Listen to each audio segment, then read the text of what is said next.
Hello guys, I am Vaishali Khan and we are discussing the Unit 3, the periodic table. Today we are going to start our discussion with the topic, the transition elements. What are the transition elements? These are present in the D block of the periodic table, and this is the first row which is starting from the scandium and it is ending up to zinc. So now they are also known as the D block elements. Why? Because the 3D subshell is filled. For scandium, the representation is argon, then 4s2 and 3d1. To zinc, which is represented as argon, 4s2, 3d10. So from 3d1, 3d2, 3d3 up to 3d10, we have all of the configurations, and we have two other rows of D block which are also there. So 3 rows are there, and now this is the first row. So transition elements will be forming at least one stable ion with a partially filled D subshell. So they have to form at least a stable ion with a partially filled D subshell. Now if I see Zn, Zn is not a transition element because it will be having a fully filled D subshell when it is having a ion, right? So the stable ion would be Zn2 positive, but here we are not having a partially filled D subshell. On the other hand, the scandium is controversial, but in your course the scandium is taken as a transition element only, right? Now coming to the properties of the transition element. So first of all, the transition elements are also known as transition metals because all of them are metals. They are having high melting point and high density like the metals, right? Then they have the variation of ionization energy and atomic radius across the series of transition element, which is much smaller than the period 3. So now if I see the period 3, the variation in the transition energy as well as the variation in the atomic radius across the series is very large as compared to the variation in the transition elements, right? So they can exhibit more than one oxidation number. So here you can see for iron I have represented Fe2 positive and Fe3 positive as well. Both of them are stable. They have more than one oxidation number in compound or complexes. So they are going to form complex ions as well. They can form the colored compound or colored complexes, right? They can exhibit as a catalyst in many reactions, and even the complexes or the compound of transition element can be acting as a catalyst in a lot of reactions. They can exhibit magnetic properties as well, and I'm going to talk about the magnetic properties in the upcoming section of this video itself. Coming to the ionization of transition element.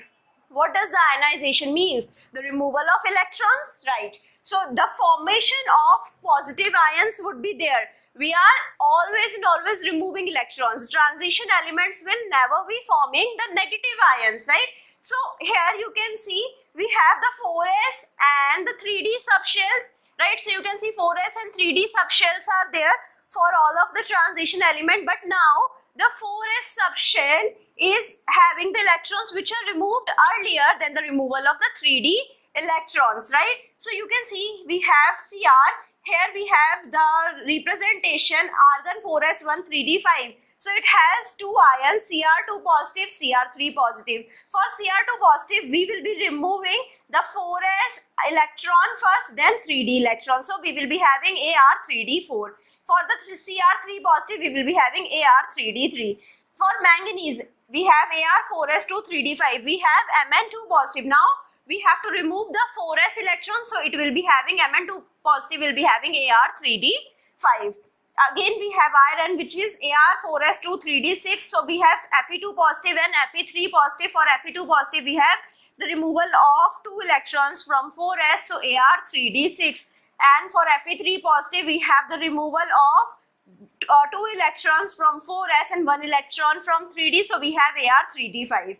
Now for cobalt we have Ar4s2 3d7 and it is forming CO2 positive, which is having Ar3d7, the 2 electrons from S are removed. Then copper is forming the Cu positive and Cu2 positive ions. So copper is having Ar4s1 3d10. So Cu positive will be having Ar3d10 Now this 4s electron is removed, and for Cu2 positive, one electron from 4s and one from 3d is removed. So in this manner we can understand the ionization of the transition element. Coming to the variable oxidation state. Now we have from the titanium, if I move to manganese, there is increase in electrons in the 4s to the 3d subshell. Obviously, if I am moving from left to right, there is increase in the electrons in 3d subshell as well as 4s. So the maximum oxidation number can be given as 8, and the maximum oxidation number is present in the middle of this table.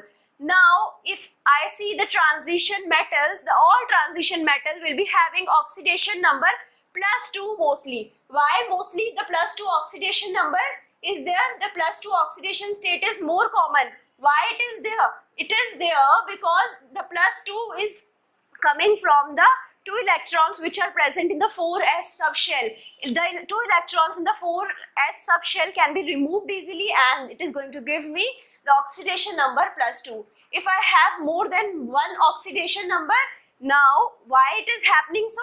It is happening so because the 3d and 4s are very close in energy, and after the removal of 2 electrons from 4s, the electrons can remove from 3d subshell as well, and in this manner we can have +2, +3, +1, many oxidation states. Now coming to the magnetic properties of the transition metal compound. There are two types of magnetic property: paramagnetism. If I have the unpaired electrons in the subshells, so right, if I see the d subshell, and if you can see, if I have only one electrons present in all 5, so here we have unpaired electron. The magnetic spin is only one side for all of the electrons. So this is called paramagnetism. It is going to be attracted by the magnetic field. If you put magnetic field in the surrounding of this atom, it is going to be attracted. Now in the diamagnetism, we have all of the pairs of the electrons. Like if I have argon in 3d, the argon is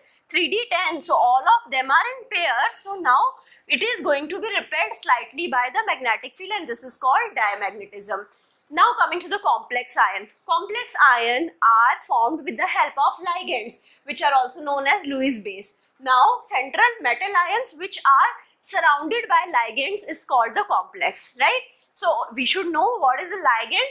What is a ligand? It's a negative ion, or it can be a neutral molecule which is having a lone pair of electron, right, which they use to bond with the metal ion to form complex ion. They have a lone pair of electron which they use to bond with the central transition metal to form a complex ion. So this is an example of a complex ion.